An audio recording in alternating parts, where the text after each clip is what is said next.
Guyyaan har'aa Diiseembarii 21 bara 2025 akka lakkoofsa faranjootattidha. Odeeffannoo sharafa maallaqaa karaa gabaa gurraacha akkasumas karaa baankiin gatii olaanaatiin sharafaa oole. Baankii kamii kan jedhu viidiyoo kana keessatti qabadhee isiniif dhiyaadheen jira. Nagaa waaqayyoon dhuma keessaniif haa baay'atu. Kabajamoo jaallatamoo hordoftoota chaanaalii kanaa baga nagaadhaan gara chaanaalii kanaatti dhuftanii obboloonni chaanaalii kanaaf haaraa taatan sabiskiraayib gochuudhaan maatiin ta'a. Maatiin taatanii kallattii hundumaan na jajjabeessaa kan jirtan guddaa galatoomaan isiniin jedha. Guyyaa har'aa sharafni maallaqaa hin dabale moo hin qannase moo kan jedhu viidiyoo kana keessatti waliin ilaalla. Otoo odeeffannoo sharafa maallaqaatti hin darbiin dura obboloota gaaffii na gaafataniif an deebisa. Obboleettiin tokko kan Beerut nuuf dhiyeessitu naan jettee na gaafattee jirta. Kan Beerut Ameerikaa doolaaraan kaffalama waan ta'eef yeroon Ameerikaa doolaara jedhu isaan irra eeggadhuun siin jedha obboleetti kiyya. Akkasumas immoo obboleettiin tokko gaaffii akka jedhu na gaafattee Kaatar karaa baankii nuuf dhiyeessitu naan jettee na gaafattee jirta obboleetti kiyya. Kaatar karaa baankii ammaa fi weebsaayitii irratti galakkifamee waan hin jirreefi kanaaf hin dhiyeessine garuu immoo barbaachisaa ta'e yoo argame biyyatti dawwalee gaafachiisee qabadhee isiniif dhiyaadhaa jechuudha. Kan akkasitti akkanaa hubattanii fi egaa gamanumaanii gara odeeffannoo sharafa maallaqaa guyyaa har'aatiif qabadhee isiniif dhiyaadheetti wal wajjin haa dabarru. Tokkoffaa irratti kan argannu yuuroodha. Yuuroon tokko 217 tuqaa saantiba 97 sharafamaa ooleetiin jira karaa gabaa gurraacha. Akkasumas karaa baankiin gatii olaanaatiin sharafaa oole Amaaraa baankiidha. Amaaraa baankii yuuroo tokko 178 tuqaa saantiba 85 sharafaa ooleetiin jira. Akkasumas baankiin daldala Itoophiyaa yuuroo tokko 176 tuqaa saantiba 50 sharafaa ooleetiin jira. Inni itti aanu paawundi sterniidha. Paawundi sterniin tokko 248 tuqaa saantiba 53 sharafamaa ooleetiin jira karaa gabaa gurraacha. Akkasumas karaa baankiin gatii olaanaatiin sharafaa oole Amaaraa baankiidha. Amaaraa baankiin paawundi sternii tokko 203 tuqaa saantiba 66 sharafaa ooleetiin jira. Akkasumas baankiin daldala Itoophiyaa paawundi sternii tokko 196 tuqaa saantiba 38 sharafaa ooleetiin jira. Inni itti aanu Kaanaadaadha. Kaanaadaa doolaarri tokko 134 tuqaa saantiba 91 sharafamaa ooleetiin jira karaa gabaa gurraacha.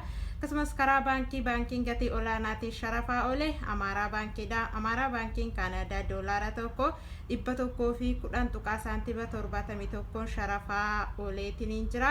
Akkasumas baankiin daldala Itoophiyaa Kaanaadaa doolaara tokko 107 tuqaa saantiba 57 sharafaa ooleetiin jira.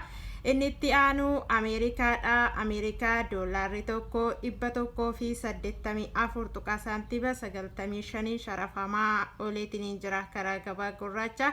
Akkasumas karaa baankiin gatii olaanaatiin sharafaa oole Amaaraa baankiidha. Amaaraa baankiin Ameerikaa doolaara tokko 152 tuqaa saantiba 65 sharafaa ooleetiin jira. Akkasumas baankiin daldala Itoophiyaa Ameerikaa doolaara tokko 151 tuqaa saantiba 60 sharafaa ooleetiin jira.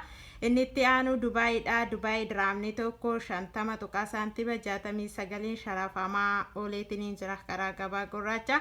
Akkasumas karaa baankiin gatii olaanaatiin sharafaa oole Awaash baankiidha. Awaash baankiin Dubaayii diraamii tokko 43 tuqaa saantiba 93 sharafaa ooleetiin jira.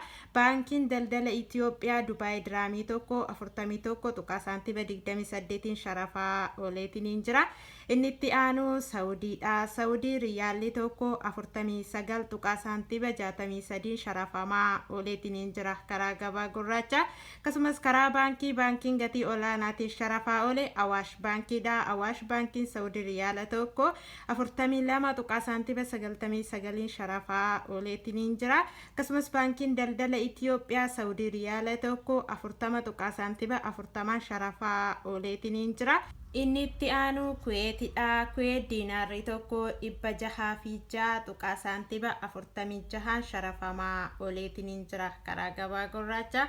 akkasumas karaa baankiin gatii olaanaatiif sharafaa olee Amaaraa baankiidha. Amaaraa baankii Kuweet diinaara tokko 498 tuqaa saantiima 65 sharafaa oleetiin jira. akkasumas baankiin daldala Itoophiyaa Kuweet diinaara tokko 484 tuqaa saantiima 60 sharafaa oleetiin jira. inni itti aanu Oomaanidha. Oomaan riyaallee tokko 483 tuqaa saantiima 51 sharafamaa oleetiin jira karaa gabaa gurraacha. inni itti aanu Bahaareenidha. Bahaareen diinaarri tokko 493 tuqaa saantiima 74 sharafamaa oleetiin jira karaa gabaa gurraacha. inni itti aanu Kaataridha. Kaatar riyaallee tokko 49 tuqaa saantiima 68 sharafamaa oleetiin jira. inni itti aanu Joordaanidha. Joordaan diinaarri tokko 262 tuqaa saantiima 57 sharafamaa oleetiin jira karaa gabaa gurraacha. inni itti aanu Indihaa Ruuppiidha. Indihaa Ruuppiin tokko 2 tuqaa saantiima 09 sharafamaa oleetiin jira karaa gabaa gurraacha. inni itti aanu Israa'elidha. Israa'el shiqil tokko 57 tuqaa saantiima 70 sharafamaa oleetiin jira karaa gabaa gurraacha. odeeffannoo sharafa maallaqaa guyyaa har'aatiif qabadhee isiniif dhiyaadhe kana fakkaata. yaadaa fi gaaffii qabdan koomentii irratti naaf barreessaa.